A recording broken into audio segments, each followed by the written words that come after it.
آج ہم انشاءاللہ اللہ سبحانہ وتعالی کے نام الملک پر بات کریں گے۔ الملک کا معنی ہے حقیقی بادشاہ۔ قرآن مجید میں اللہ سبحانہ وتعالی کا ارشاد ہے فَتَعَالَى اللَّهُ الْمَلِكُ الْحَقُّ لَا إِلَٰهَ إِلَّا هُوَ رَبُّ الْعَرْشِ الْكَرِيمِ، بس بہت بلند ہے اللہ جو سچا بادشاہ ہے، اصل بادشاہ ہے، حقیقی بادشاہ ہے، جس کے سوا کوئی الہ نہیں، کوئی معبود نہیں، عزت والے عرش کا مالک، عزت والے عرش کا رب۔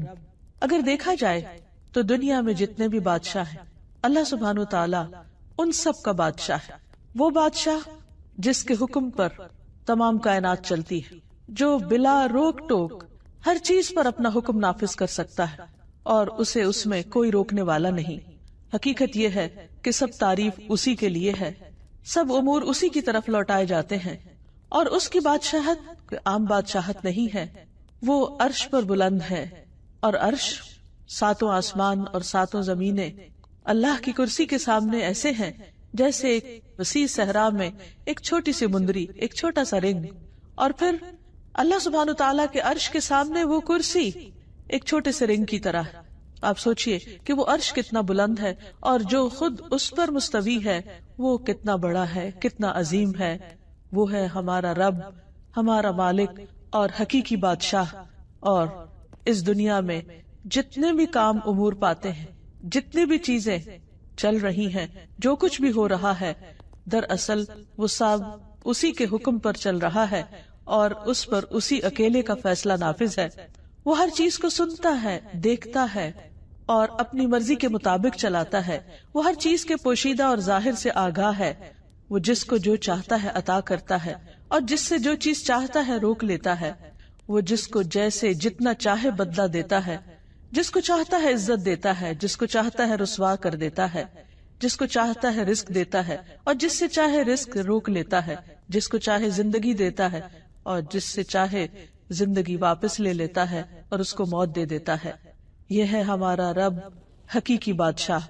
قرآن مجید میں سورۃ الحشر کی آخری آیات میں اللہ تعالیٰ فرماتے ہیں هو اللہ الذی لا الہ الا هو الملک، وہ اللہ جس کے سوا کوئی الہ نہیں، الملک حقیقی بادشاہ ہے، القدوس پاکیزہ نہایت پاک، السلام سراسر سلامتی، المؤمن امن دینے والا، المہیمن نگہبان، العزیز زبردست، غالب، الجبار سب پر غالب، المتکبر سب سے بڑا بن کر رہنے والا۔ سبحان اللہ پاک ہے اللہ، عما یشرکون ان سب چیزوں سے جنہیں وہ اس کا شریک ٹھہراتے ہیں۔ تو حقیقت یہ ہے کہ اللہ سبحانہ تعالیٰ کے ہیں اچھے اچھے نام، اور ان ناموں میں سے ایک خوبصورت نام الملک ہے۔ حضرت علی رضی اللہ عنہ کہتے ہیں کہ جب نبی صلی اللہ علیہ وسلم نماز کے لیے کھڑے ہوتے تو آغاز یوں کرتے اللہم انت الملک لا الہ الا انت، اے اللہ تو ہی بادشاہ ہے، تو ہی اصل بادشاہ ہے، تیرے سوا کوئی الہ نہیں۔ اور یہ اللہ کے رسول ہیں صلی اللہ علیہ وسلم جو اللہ سبحانہ تعالیٰ کی بادشاہت کا اعتراف کر رہے ہیں۔ آپ صلی اللہ علیہ وسلم نے یہ بھی فرمایا کہ اللہ تعالیٰ زمین کو مٹھی میں لے لے گا اور آسمانوں کو اپنے دائیں ہاتھ میں لپیٹ لے گا، پھر فرمائے گا انا الملک، انا الملک، میں ہوں اصل بادشاہ، میں ہوں اصل بادشاہ۔ اینا ملوک الارض، کہاں ہے زمین کے بادشاہ؟ اور اس دن بادشاہت صرف اور صرف اللہ ہی کے لیے ہوگی۔ الملک یومئذ للہ، آج حکومت، بادشاہت، اختیار، اقتدار، قبضہ سب صرف اور صرف اللہ کے ہاتھ میں ہے۔ نبی صلی اللہ علیہ وسلم نے فرمایا جب رات کا ایک تہائی حصہ گزر جاتا ہے تو اللہ تعالیٰ آسمان دنیا پر نزول فرماتے ہیں اور اعلان کرتے ہیں انا الملک، انا الملک، میں ہوں بادشاہ، میں ہوں بادشاہ، کون ہے جو مجھ سے دعا کرے تو میں اسے قبول کر لوں۔ یعنی بادشاہ حقیقی جو عرش عظیم کا مالک ہے وہ ہمیں پکارتا ہے اور ہم سے چاہتا ہے کہ ہم اس سے مانگیں اور وہ ان سب کو عطا کرے جو وہ چاہیں۔ کون ہے جو مجھ سے سوال کرے کہ میں اسے عطا کروں؟ کون ہے جو مجھ سے بخشش مانگے تو میں اسے بخش دوں؟ اور یہ اعلان مسلسل طلوع فجر تک ہوتا رہتا ہے۔ اس وقت بھی اللہ سبحانہ تعالیٰ اپنا تعارف الملک کے طور پہ کرواتے ہیں کہ بندو یاد رکھو میں ہوں تمہارا حقیقی بادشاہ، اور جو حقیقی بادشاہ ہے وہ بادشاہ مطلق ہے، ایبسولوٹ اتھارٹی ہے اس کے پاس، وہ جو جب جیسے چاہے کرے. تبارک الذی بیدہ الملک وہو علی کل شیء قدیر. بہت برکت والا ہے وہ جس کے ہاتھ میں ہر چیز کا کنٹرول ہے، بادشاہت ہے، اور وہ ہر چیز پر پورا اختیار رکھتا ہے، پوری قدرت رکھتا ہے. سورۃ الفرقان میں اللہ تعالیٰ فرماتے ہیں الذی لہ ملک السماوات والارض ولم یتخذ ولدا ولم یکن لہ شریک فی الملک ولم یکن لہ شریک فی الملک، کہ اللہ سبحانہ وتعالیٰ وہ ہے کہ جس کے ہاتھ میں آسمانوں اور زمین کی بادشاہت ہے. یعنی وہ صرف زمین کا نہیں بلکہ آسمانوں کا بھی بادشاہ ہے، اور آسمانوں میں جو مخلوق رہتی ہے اور جو کچھ بھی اس نے بنایا ہے ان سب کا بادشاہ حقیقی ہے. وَلَمْ يَتَّخِذْ وَلَدًا، اور وہ ایسا بادشاہ ہے جس کا کوئی بیٹا نہیں ہے، کوئی اس کے اقتدار میں کہیں سے بھی شریک نہیں. وَلَمْ يَتَّخِذْ وَلَدًا وَلَمْ يَكُنْ لَهُ شَرِيكٌ فِي الْمُلْكِ، اور اس کی بادشاہت میں کوئی بھی شریک نہیں، یعنی مکمل اختیار رکھنے والا. دنیا میں بادشاہ یا جہاں بھی صاحب اقتدار لوگ ہوتے ہیں تو وہ بعض اوقات دوسروں کے مشورے کے ساتھ چلتے ہیں، دوسروں کی مدد کے ساتھ چلتے ہیں. ان کی حکومت کو چلانے کے لیے ایک فوج چاہیے ہوتی ہے، خزانہ چاہیے ہوتا ہے، لیکن اللہ سبحانہ وتعالی ہر چیز کے اوپر مکمل اختیار رکھتا ہے. اسے کسی کی بھی مدد اور کسی کے بھی خزانوں کی ضرورت نہیں، تمام کے تمام خزانے اس کے اپنے ہاتھ میں ہیں. پھر یہ ہے کہ دنیا میں جب کسی کو بادشاہت ملتی ہے تو ایک محدود وقت کے لیے ملتی ہے، لیکن اللہ سبحانہ وتعالی ہمیشہ سے بادشاہ ہے اور ہمیشہ رہے گا. پھر یہ کہ دنیا کے بادشاہوں سے بہت سی چیزیں اوجھل رہتی ہیں، انہیں معلوم ہی نہیں ہوتی. بعض اوقات ان کے فیصلے عدل و انصاف پر مبنی نہیں ہوتے، بعض اوقات وہ فیصلے کر لیتے ہیں لیکن ان کے فیصلے نافذ ہی نہیں ہوتے، جبکہ اللہ سبحانہ وتعالی کا ہر فیصلہ علم اور حکمت پر مبنی ہوتا ہے اور اس کا ہر فیصلہ نافذ ہوتا ہے. ایسا نہیں کہ وہ حکم دے اور اس کا حکم مانا نہ جائے، وہ کسی کو کچھ کہے اور اس کی تابعداری کی نہ جائے. ہاں، وقتی طور پر اگر انسان کو کچھ اختیار حاصل ہے تو وہ بھی بہت محدود ہے اور اس کے بارے میں بھی اس سے پوچھا جائے گا.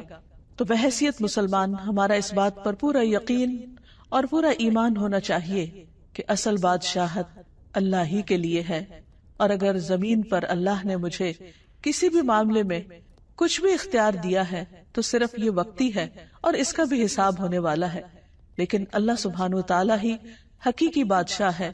سورۃ المؤمنون میں آتا ہے، اللہ تعالیٰ فرماتے ہیں قُلْ مَنْ بِيَدِهِ مَلَكُوتُ كُلِّ شَيْءٍ وَهُوَ يُجِيرُ وَلَا يُجَارُ عَلَيْهِ، ان سے پوچھئے بتاؤ بادشاہی کس کے ہاتھ میں ہے، بادشاہ کون ہے، اور وہ کون ہے جو پناہ دیتا ہے اور اس کے مقابلے میں کسی کو پناہ نہیں مل سکتی. سورۃ یاسین میں اللہ تعالیٰ فرماتے ہیں فَسُبْحَانَ الَّذِي بِيَدِهِ مَلَكُوتُ كُلِّ شَيْءٍ وَإِلَيْهِ تُرْجَعُونَ. پاک ہے وہ اللہ، وہ ذات جس کے ہاتھ میں ہر چیز کی بادشاہت ہے، ہر چیز پر وہ چھایا ہوا ہے، ہر چیز پر غالب ہے، ہر چیز پر اس کا حکم چلتا ہے، اور تم سب اسی کی طرف لوٹائے جاؤ گے، اسی کے پاس پہنچو گے. پھر وہ تم سے حساب لے گا، تم سے پوچھے گا. اور جہاں تک اختیارات کا تعلق ہے تو دنیا میں جتنے بھی بادشاہ ہیں ان کے پاس جو بھی خزانے ہیں وہ محدود ہیں اور وہ ختم ہو جاتے ہیں، اور ان کو بھرنے کے لیے انہیں مختلف وسائل اختیار کرنے پڑتے ہیں، جبکہ اللہ سبحانہ وتعالی اس کو خرچ کرنے کے لیے کسی سے کچھ لینے کی ضرورت نہیں ہوتی.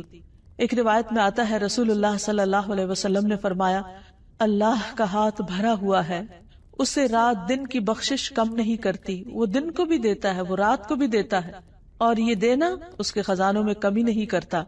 آپ نے فرمایا کیا تمہیں معلوم ہے کہ جب اس نے آسمان و زمین پیدا کیا اور جب سے پیدا کیے اس نے کتنا کچھ خرچ کیا، یعنی جب سے یہ دنیا بنی ہے اس نے کیا کچھ نہیں دیا، وہ دیتا ہی چلا جا رہا ہے.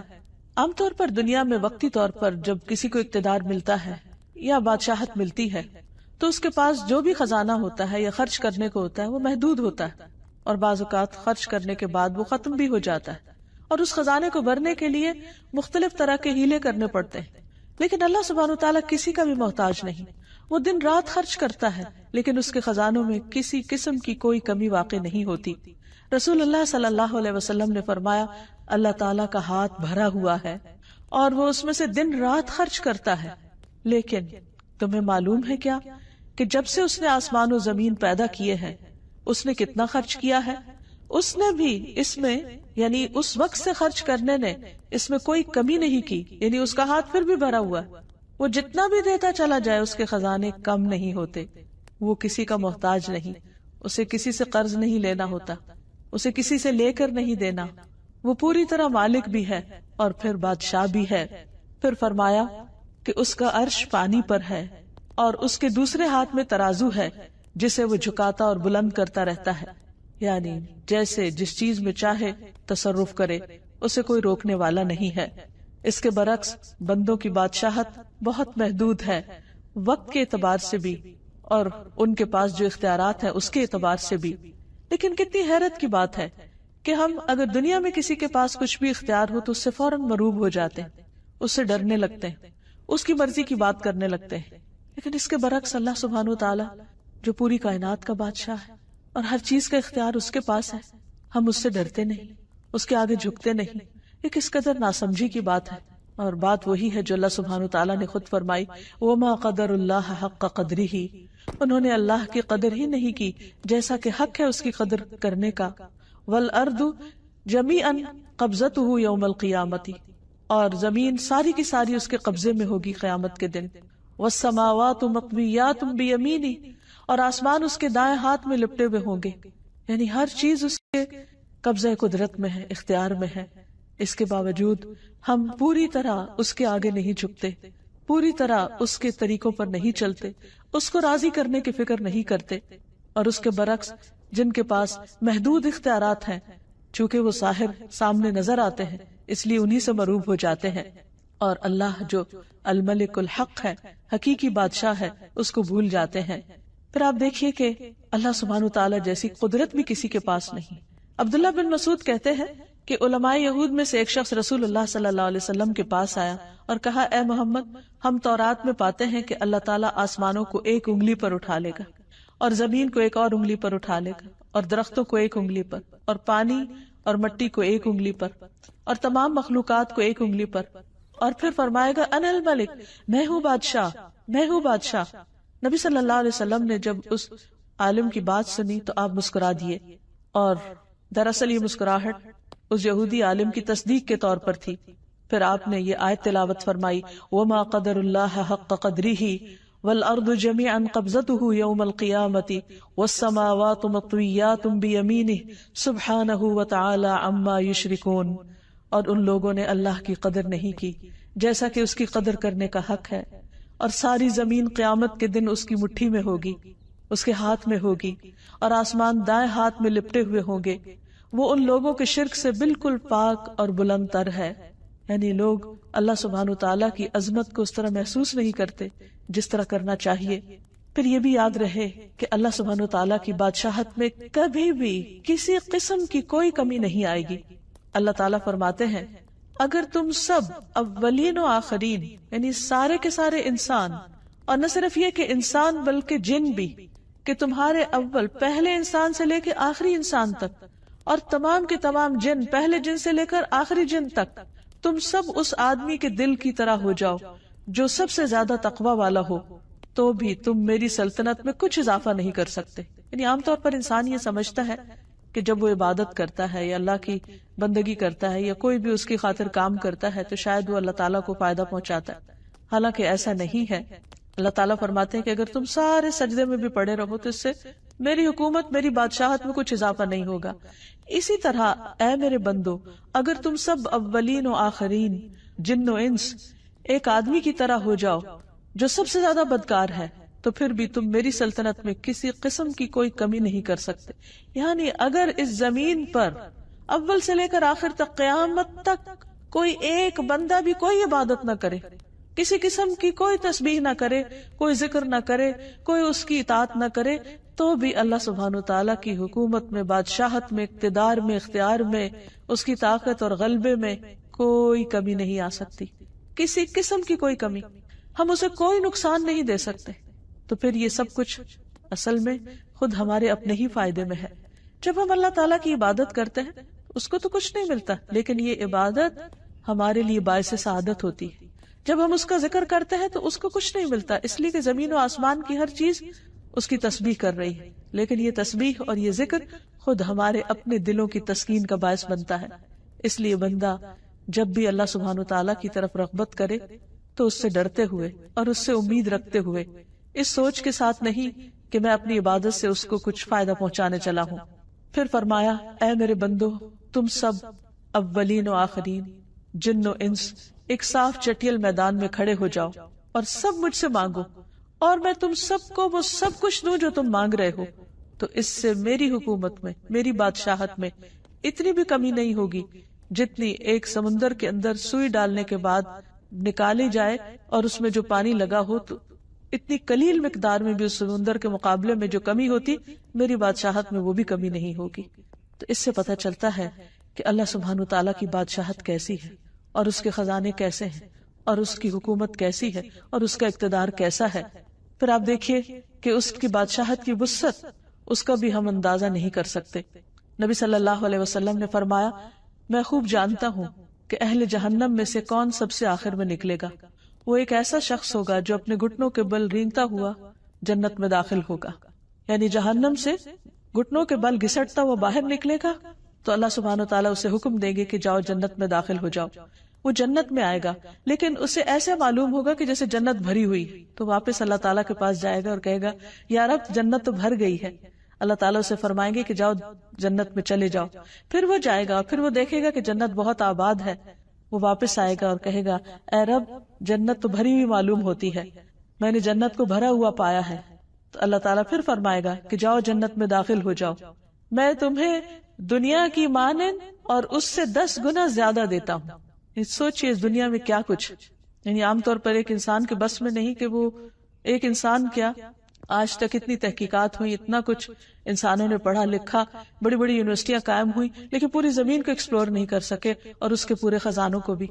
تو اللہ سبحانہ وتعالیٰ جہنم سے نکلنے والے آخری شخص سے فرمائے گا کہ جاؤ میں تمہیں دنیا اور اس جیسی 10 دنیا تمہیں دیتا ہوں، اور یہ وہ ہے جو سب سے آخر میں جنت میں پہنچنے والا ہوگا۔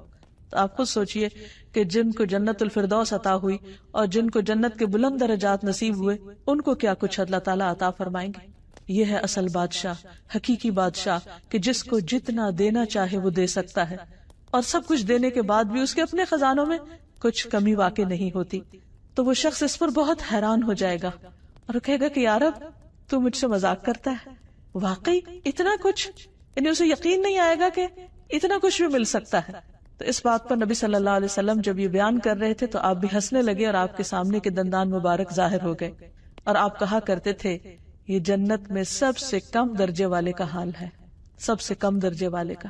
اور آج انسان دنیا کی حقیر چیزوں کے پیچھے اپنا دین ایمان بیچ ڈالتا ہے اور اللہ سبحانہ وتعالیٰ کو ناراض کر دیتا ہے، اور یہ بھول جاتا ہے کہ اصل اختیار غلبہ اللہ سبحانہ وتعالیٰ کے پاس ہے، اور وہ اپنے فیصلوں میں خود مختار ہے، جو چاہے کرے۔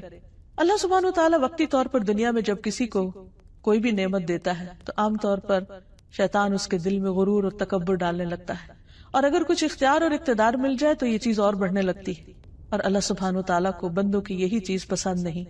رسول اللہ صلی اللہ علیہ وسلم نے فرمایا اللہ عز و جل فرماتے ہیں کہ تکبر میری چادر ہے اور عظمت میری ازار ہے، پس جو کوئی مجھ سے اس کے بارے میں جھگڑا کرے گا میں اسے آگ میں پھینک دوں گا۔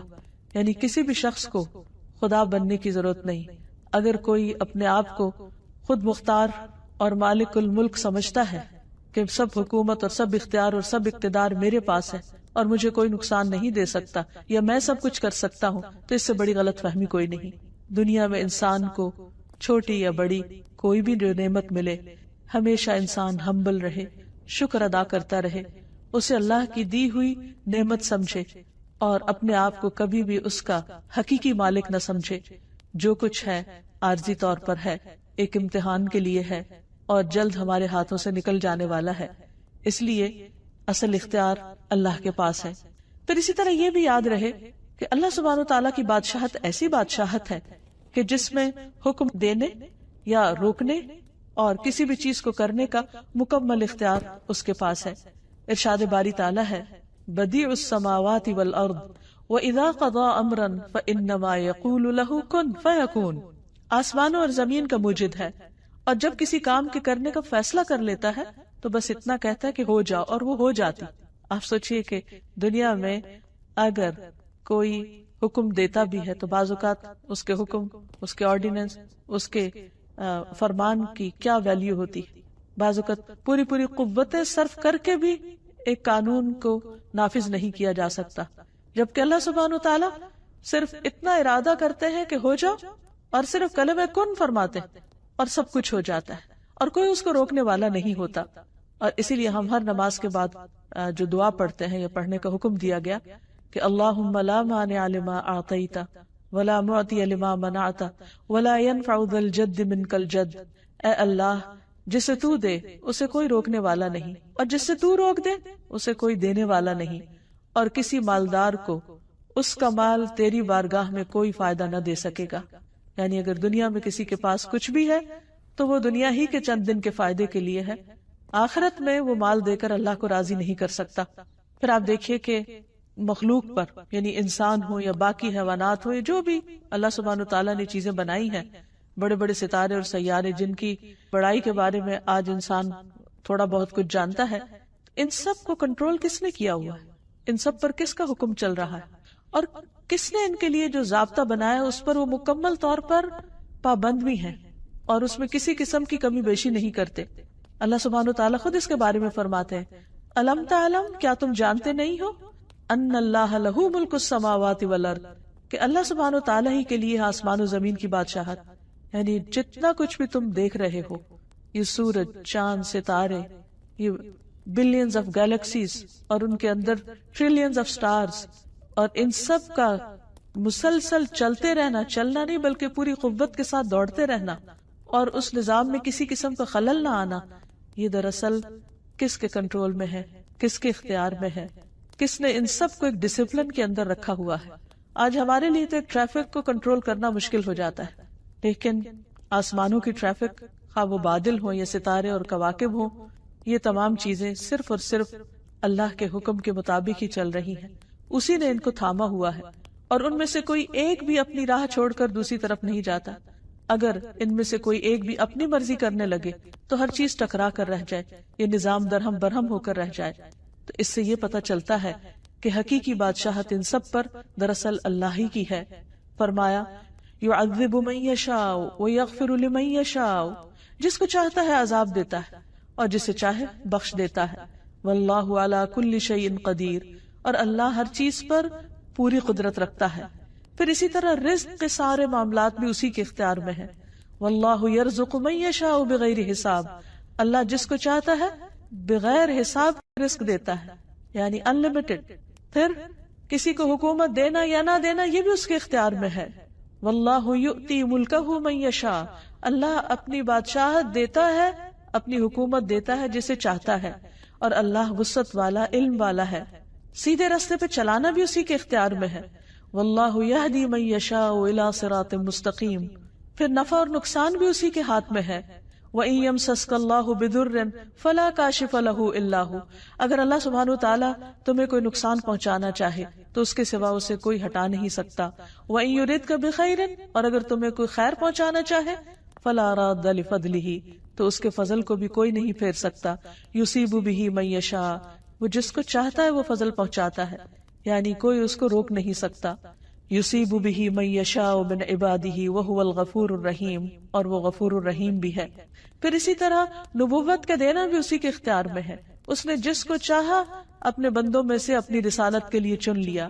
پھر ہر طرح کا فضل دینا بھی اللہ کے اختیار میں ہے، یعنی کوئی کسی سے اللہ کی نعمت کو چھین نہیں سکتا، اور اسی لیے حسد کرنا منع کیا گیا ہے، کیونکہ وہ اللہ کا فیصلہ ہوتا ہے، وہ جس پہ جو چاہے رحمت فرمائے۔ پھر اسی طرح بیٹے اور بیٹیاں دینا بھی اللہ کے اختیار میں ہے۔ اللہ تعالیٰ فرماتے ہیں للہ ملک السماوات والارض یخلق ما یشاء یہب لمن یشاء اناثا ویہب لمن یشاء الذکور، آسمانوں اور زمین کی بادشاہت اللہ ہی کی ہے، جسے چاہتا ہے جو چاہتا ہے پیدا کرتا ہے۔ یخلق ما یشاء، یعنی اس کی تخلیق اس کی مرضی سے ہوتی ہے، کیونکہ وہ بادشاہ ہے۔ جسے چاہتا ہے بیٹیاں عطا کرتا ہے، جسے چاہتا ہے بیٹے دیتا ہے، اور جسے چاہتا ہے ملا جلا کر دیتا ہے۔ اصل اختیار اسی کا ہے۔ پھر اسی طرح انسانوں کو معاف کرنا یا عذاب دینا یا بخش دینا یہ بھی اسی کے اختیار میں ہے، اور اس میں بھی مالک یوم الدین وہ خود ہے، روز جزا کا مالک، جس میں سارے فیصلے اس کی مرضی کے مطابق ہوں گے۔ پھر تمام بنی آدم کے دلوں کا اختیار بھی اللہ سبحانہ تعالیٰ کے پاس ہے. یعنی صرف یہ نہیں کہ آسمان اور ستارے سیارے کا مالک وہ ہے اور اس پر اس کی حکومت ہے، نہیں، اس زمین پر بھی حقیقی حکومت اور بادشاہت اسی کی ہے، حتیٰ کہ انسانوں کے دلوں پر بھی.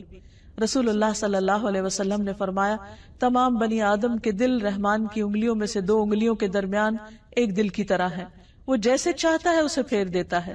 پھر آپ صلی اللہ علیہ وسلم نے فرمایا، اللہم مصرف القلوب صرف قلوبنا علی طاعتک، اے اللہ جو دلوں کا پھیرنے والا ہے، ہمارے دلوں کو اپنی اطاعت پر پھیر دے، یعنی اس کی طرف موڑ دے، کیونکہ اللہ کے لیے کچھ بھی ناممکن نہیں، ہر چیز اسی کے اختیار میں ہے. پھر یہ بھی یاد رہے کہ اللہ سبحانہ تعالیٰ کو کوئی مجبور کرنے والا نہیں. دنیا کے بادشاہ بعض اوقات وہ مجبور ہوتے ہیں، وہ اپنے حواریوں اور اپنے دوسرے مددگاروں کی مرضی کے مطابق فیصلے کرتے ہیں، بعض اوقات وہ اپنی خواہش کے مطابق فیصلے بھی نہیں کر سکتے.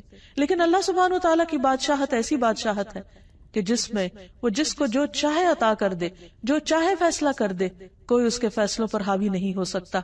نبی صلی اللہ علیہ وسلم نے فرمایا، تم میں سے کوئی کبھی یوں نہ کہے کہ اللہ اگر تو چاہے تو مجھے معاف کر دے، تو چاہے تو مجھ پر رحم فرما. نہیں، بلکہ پورے عزم سے مانگے، کیونکہ اللہ جو چاہے کرتا ہے، وہ جو چاہے کرتا ہے، کوئی اسے مجبور کرنے والا نہیں. اس لیے اس سے خوب اچھی طرح پورے یقین اور اعتماد کے ساتھ مانگو. اور ایک اور چیز یہ کہ اس کی بادشاہت ایسی بادشاہت ہے جس میں وہ ظلم نہیں کرتا. دنیا میں اگر انسان کو چند انسانوں پر بھی کچھ اختیار مل جائے تو اس اختیار کی وجہ سے بعض اوقات وہ ان کے حقوق مارنے لگتا ہے یا ان پر ظلم کرنے لگتا ہے، ان کو اپنے کنٹرول میں لینے لگتا ہے. لیکن اللہ سبحانہ وتعالی کسی پر ظلم نہیں فرماتا. ابی رضی اللہ عنہ کہتے ہیں، اگر اللہ اپنے آسمان والوں اور زمین والوں کو عذاب دینا چاہے تو وہ دے سکتا ہے اور وہ ان پر ظلم کرنے والا نہ ہوگا، اور اگر وہ ان پر رحم کرنا چاہے تو کر سکتا ہے، تو اس کی رحمت ان کے لیے ان کے اعمال سے زیادہ بہتر ہے. تو بہرحال اگر ہمیں یہ یقین ہو جائے کہ حقیقی بادشاہ وہ ہے تو پھر ہم سب اس کے آگے عاجزی کرنے والے ہوں، اس سے ڈرنے والے ہوں، اس سے مانگنے والے ہوں اور اسی کے سامنے اپنی حاجات رکھنے والے ہوں. جیسا کہ ہم دیکھتے ہیں کہ بڑے بڑے پیغمبروں نے جنہیں اللہ سبحانہ وتعالیٰ نے دنیا میں بادشاہت عطا کی، انہوں نے بھی اپنی ساری دعائیں اور حاجتیں اس حقیقی بادشاہ کے سامنے رکھی. مثلاً یوسف علیہ السلام، اللہ سبحانہ وتعالیٰ نے ان کو ایسی حکومت عطا کی کہ جس میں پورا اختیار دیا، لیکن انہوں نے کیا مانگا؟ رب قد آتیتنی من الملک وعلمتنی من تأویل الاحادیث فاطر السماوات والارض انت ولی فی الدنیا والآخرہ توفنی مسلما والحقنی بالصالحین. اے میرے رب، بے شک تو نے مجھے حکومت سے حصہ دیا اور باتوں کی اصل حقیقت سے سکھایا، یعنی باتوں کی تہ تک پہنچنا سکھایا. آسمانوں اور زمین کے پیدا کرنے والے، دنیا اور آخرت میں تو ہی میرا مددگار ہے. یعنی انہیں اپنی بادشاہت پر کسی قسم کا کوئی فخر نہیں تھا اور انہوں نے اسے کوئی اپنی ذاتی ملکیت نہیں سمجھا، بلکہ کیا کہا کہ یہ سب کچھ دراصل تیری ہی مدد سے تھا. تو مجھے اسلام کی حالت میں فوت کرنا، یعنی میرے لیے سعادت کیا ہے کہ میں تیرا بندہ بن کے جیوں اور میری موت بھی تیری بندگی میں آئے، تیری فرما برداری میں آئے، اور تو مجھے نیک لوگوں کے ساتھ ملا. یعنی دنیا کی بادشاہت پر انہوں نے کس چیز کو فوقیت دی؟ اللہ سبحانہ تعالیٰ کی رضا کو اور نیک بندوں کی صحبت کو. سلیمان علیہ السلام، جن کے لیے اللہ سبحانہ تعالیٰ نے ہر چیز کو مسخر کر رکھا تھا، ہواؤں کو مسخر کر رکھا تھا، جنات کو مسخر کر رکھا تھا، پرندوں کو، ہر طرح کی فوجیں تھی ان کے پاس، لیکن وہ اللہ کے فرما بردار بندے تھے. وہ کیا دعا کرتے ہیں؟ رب اغفر لی وہب لی ملکا لا ينبغی لأحد من بعدی انک انت الوہاب. وہ بھی اللہ ہی سے مانگتے ہیں، اے رب مجھے بخش دے. کس قدر عاجزی ہے، سب کچھ ہوتے ہوئے بھی کہتے یا رب مجھے بخش دے اور ایسی بادشاہت دے جو میرے بعد کسی کے لائق نہ ہو. یقیناً تو بہت عطا کرنے والا ہے. یعنی ایک طرف اپنی بخشش اور دوسری طرف جو ان کے دل میں تھا انہوں نے مانگا اور پورے یقین کے ساتھ مانگا. پھر اسی طرح ذوالقرنین، اللہ سبحانہ تعالیٰ نے ان کو بھی بہت کچھ اختیار دیا اور یہاں تک دیا کہ تو لوگوں کے بارے میں جیسا بھی تصرف کرنا چاہے کرے. لیکن انہوں نے بھی کس طرح اللہ سبحانہ وتعالیٰ کو راضی کرنے کے لیے بندوں کے ساتھ احسان کیا اور اپنے اقتدار سے کسی طرح کا ناجائز فائدہ نہیں اٹھایا. اصل بندے اللہ کے پسندیدہ وہی ہیں کہ جو سب کچھ رکھتے ہوئے بھی حقیقی بادشاہ اللہ تعالیٰ ہی کو سمجھے. پھر اللہ سبحانہ وتعالیٰ جب اس سے اس نام کے ساتھ دعا کی جاتی ہے تو وہ اس کو پسند فرماتا ہے. حضرت علی رضی اللہ تعالیٰ عنہ نے نبی صلی اللہ علیہ وسلم کی جو دعا نماز کے شروع میں کوٹ کی ہے، اس میں اللہ تعالیٰ کے حضور کس طرح عاجزی اور انکساری کا اظہار ہے. اللہم انت الملک، اے اللہ تو ہی بادشاہ ہے. لا الہ الا انت، تیرے سوا کوئی الہ نہیں. انت ربی، تو میرا رب ہے. وانا عبدک، اور میں تیرا بندہ ہوں. ظلمت نفسی، میں نے اپنی جان پہ ظلم کیا ہے. واعترفت بذنبی، اور میں اپنے گناہ کا اعتراف کرتا ہوں. فاغفر لی ذنوبی جمیعا، اللہ تو میرے سارے گناہوں کو معاف کر دے. انہ لا یغفر الذنوب الا انت، تیرے سوا گناہوں کو کوئی معاف نہیں کر سکتا. واہدنی لاحسن الاخلاق، اللہ مجھے بہترین اخلاق عطا کر. لا یہدی لاحسنھا الا انت، تیرے سوا بہترین اخلاق کی طرف کوئی رہنمائی نہیں کر سکتا. واصرف عنی سیئھا لا یصرف عنی سیئھا الا انت، اور تو مجھ سے میری برائیاں دور کر دے، ان برائیوں کو کوئی دور نہیں کر سکتا سوائے تیرے. پھر اسی طرح نبی صلی اللہ علیہ وسلم قیام کی حالت میں یہ دعا پڑھا کرتے تھے. سبحان ذی الجبروت والملکوت والکبریاء والعظمہ. آپ صلی اللہ علیہ وسلم کا مقام کتنا بلند ہے، لیکن جب اللہ کے حضور ہاتھ باندھ کر کھڑے ہوتے تو کس طرح اپنے رب کی تعریف بیان کرتے. سبحان ذی الجبروت والملکوت والکبریاء والعظمہ، پاک ہے وہ جو طاقت والا، سلطنت والا، کبریائی والا اور عظمت والا ہے. جو شخص جتنی زیادہ اللہ کی معرفت رکھتا ہے اتنے ہی خوبصورت الفاظ میں اللہ سبحانہ وتعالیٰ کو یاد کرتا ہے. پھر اسی طرح جو اللہ سبحانہ وتعالیٰ کے پسندیدہ کلمات ہیں ان میں سے لا الہ الا اللہ وحدہ لا شریک لہ لہ الملک ولہ الحمد وہو علی کل شیء قدیر ہے.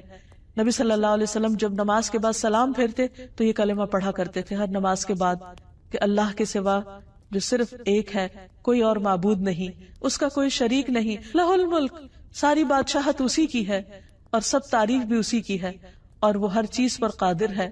پھر صبح شام کی دعاؤں میں بھی نبی صلی اللہ علیہ وسلم جو کلمات پڑھتے، امسینا و امسى الملک للہ، کہ ہم نے شام کی اور ساری ملک نے، یعنی اللہ کی جتنی بھی بادشاہت میں جو اختیار ہے ہر چیز نے اللہ ہی کے لیے شام کی، یعنی اللہ ہی کے حکم کے مطابق. والحمد للہ، اور ساری تعریف اللہ کے لیے. اور پھر آگے مزید دعا بھی ہے. پھر اسی طرح صفا و مروہ کا طواف کرتے وقت بھی جو دعا سکھائی گئی اس میں بھی اللہ سبحانہ وتعالیٰ کے ملک کا اعتراف ہے. تو ہمارے لیے لازم ہے کہ ہم اللہ تعالیٰ کو بادشاہ حقیقی سمجھیں اور اس کے آگے ہمبل ہو جائیں، اس کی اطاعت اور فرما برداری کریں، اس کی اس بادشاہت میں کسی کو شریک نہ سمجھیں اور شرک کو گناہ عظیم سمجھیں. اللہ کے سوا کسی اور کو اختیار والا نہ سمجھے، کیونکہ سب کے پاس جو بھی اختیار ہے وہ محدود ہے اور حقیقی معنوں میں دینے والا اللہ سبحانہ وتعالی ہے، اور اس سے شدید محبت کرنے والے ہوں کیونکہ وہ ہر چیز کا مالک ہے، دنیا کی بھی اور آخرت کی بھی. اور پھر اس سے ملاقات کا شوق بھی ہمارے اندر ہو. جب دنیا میں کسی بڑے انسان کے بارے میں ہم سنتے ہیں تو اس سے ملنے کا شوق ہوتا ہے، اس کے قریب ہونے کا شوق ہوتا ہے، لیکن کیا ہم اللہ کی بڑائی کو سمجھتے نہیں کہ اس کے قرب اور اس کی ملاقات کا کوئی شوق نہیں ہمارے دل میں؟ نہیں. اگر ہم واقعی اس کی عظمت کو پہچان جائیں تو پھر اس سے ملاقات کا شوق بھی ہمارے دل میں ہو اور اس کا قرب بھی چاہیں. اور اس کا قرب نماز کے ذریعے حاصل ہوتا ہے. اس نے خود ہمیں بتا دیا واسجد واقترب، سجدہ کرو اور قریب ہو جاؤ، کیونکہ وہ عظیم بادشاہ ہے اور جب اس کو خوش کر دیں گے تو وہ ہمیں خوش کر دے گا. جیسے موسیٰ علیہ السلام اپنی قوم سے آگے فوراً اللہ سبحانہ وتعالیٰ کی طرف بڑھے. اللہ تعالیٰ نے پوچھا کہ کیا چیز تجھے سب سے پہلے آگے لے آئی؟ وہ کیا چیز تھی جو انہیں اللہ سبحانہ وتعالیٰ کی طرف دوڑا رہی تھی؟ اس کی ملاقات کا شوق تھا. تو اللہ سبحانہ وتعالیٰ ہم سب کو اپنی ملاقات کا شوق دے اور اپنی عظمت کا احساس دے. وآخر دعوانا ان الحمد للہ رب العالمین.